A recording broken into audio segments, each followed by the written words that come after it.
देखिए, सरकार की तरफ से लगातार तमाम खूबियां इस बजट में गिनाई जा रही है, इसे शानदार बताया जा रहा है। क्या इसमें वाकई जिस कल्पना को, जिस आने वाले वक्त में फायदा अर्थव्यवस्था में सरकार दावा कर रही है, वो होता हुआ दिख रहा है? हमने कुछ ही देर पहले नीति आयोग के सीईओ से, अमिताभ कांत से इस पर बात की है। सुनिए उनका क्या नजरिया।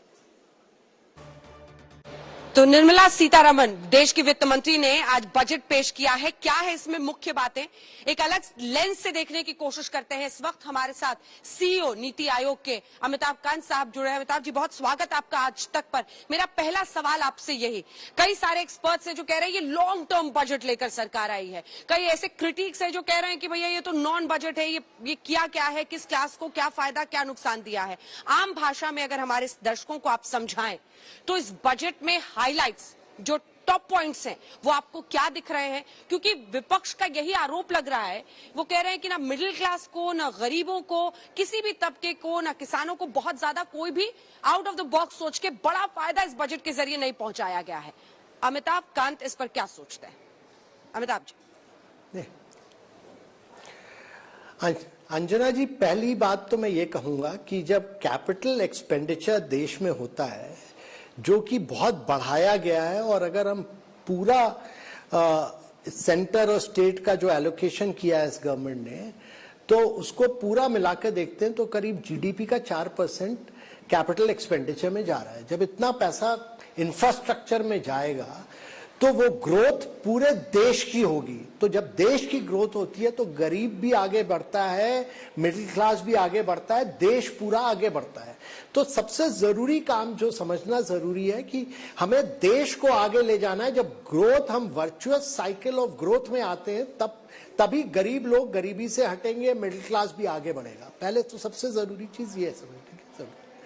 दूसरी चीज जो ये कही जा रही है कि आम आदमी के लिए क्या है, तो मैंने इस बजट को पूरा एनालाइज किया है। इस साल के एलोकेशन और जो 21-22 का एलोकेशन था, बीई फिगर्स थी उसके साथ, तो अगर आप देखिएगा तो बहुत सारी स्कीम है, जैसे प्रधानमंत्री जन आरोग्य योजना है, जैसे कि जल जीवन मिशन है, जैसे कि आप नेशनल एजुकेशन मिशन है, जैसे प्रधानमंत्री आरोग्य योजना है जिसमें करीब 13,000 करोड़ का बजट बढ़ाया गया है, जैसे कि प्रधानमंत्री ग्रामीण सड़क योजना है, जैसे प्रधानमंत्री किसान है उसकी भी बजट एलोकेशन बढ़ी है, और जैसे आप फर्टिलाइजर सब्सिडी देखते हैं तो उसमें तो करीब बीई का जो एलोकेशन था उससे करीब 30-35 हजार बढ़ा है। तो पूरा जो रेवेन्यू एक्सपेंडिचर जो सब्सिडी स्कीम्स में है वो भी बढ़ा है, तो 3 लाख करोड़ से ज्यादा से बढ़ा है।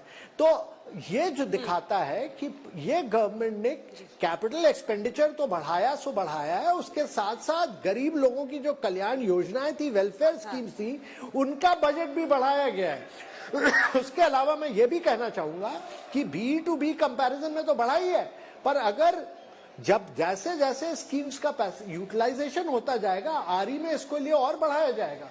तो ये सब सारी स्कीमें, ये तो सारी सब्सिडी स्कीमें हैं जो कि कॉमन आदमी को और गरीब आदमी को, मिडिल क्लास को डायरेक्ट बेनिफिट पहुंचाएगा। तो ये वेलफेयर बजट भी है, ये डेवलपमेंट बजट है, वेलफेयर बजट है, ग्रोथ ओरिएंटेड बजट है, जॉब एम्प्लॉयमेंट क्रिएटिंग बजट है। अमिताभ जी, मिडिल क्लास ताकता रह गया, ये इसलिए कहा जा रहा है क्योंकि देखिए मिडिल क्लास को बड़ी उम्मीद है। खुद वित्त मंत्री ने बताया कि जीएसटी कलेक्शन कैसा बम्पर कलेक्शन हो रहा है, बम है सरकार, 1,40,000 करोड़ अभी ये जनवरी के महीने में, और लगातार कंसिस्टेंटली 1 लाख करोड़ के ऊपर जीएसटी का कलेक्शन हो रहा है। जब इतने बम थे तो टैक्स रिबेट जो एग्जेम्पशन लिमिट है उसी में 2.5 लाख से थोड़ा सा आगे बढ़ाते, वहां पर भी डायरेक्ट टैक्सेस को लेकर या फिर टैक्सेस पर ओवरऑल लेकर कुछ चीजों पर ड्यूटी घटाई गई है, लेकिन जो मिडिल क्लास है वो ऐसा लग रहा है कि वो ताकता रह गया। अमिताभ जी।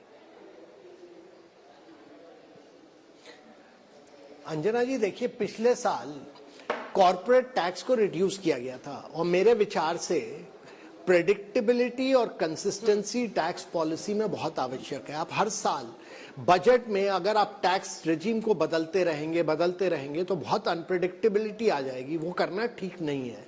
इसलिए एक कंसिस्टेंसी पॉलिसी की जरूरत है और ग्रोथ ओरिएंटेड बजट में जब ग्रोथ होगी तो सबको फायदा होगा।